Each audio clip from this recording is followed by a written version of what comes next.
رخت سبز خزه تنپوش من و تو،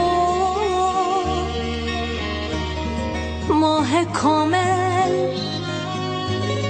تنها ساق دوش من و تو، تور ماهی تور نور این عروسی، پریا همه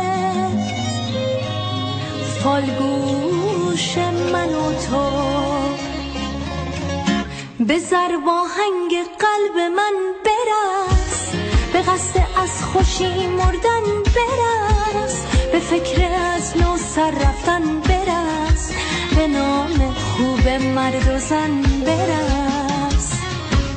به شوق شبنم فردا، به یاد بهترین رویا برس،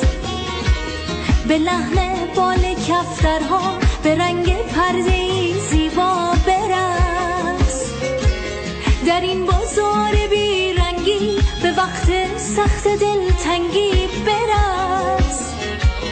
کنار مردم سنگی همین جور به این قشنگی برس،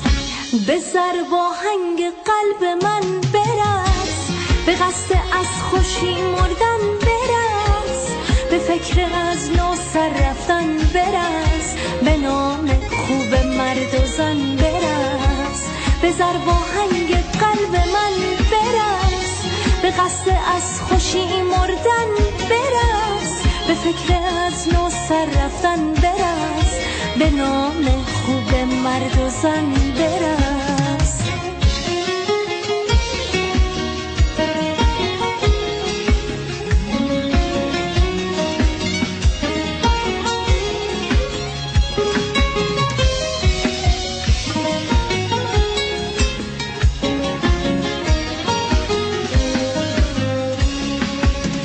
به همه بگو فقط از تو نوشتم ای عتیقه، من تو رو از نو نوشتم، در سفرهایم تو رو بی وقفه گفتم، از تو گفتم تا که از غزل نیفتم. به همه بگو سحر در راهه، آتیش بازی ته شب سیاهه، رد شو از این قفس و سربند، برقص و برقص به لطف این لبخند، به ضرب آهنگ قلب من برس،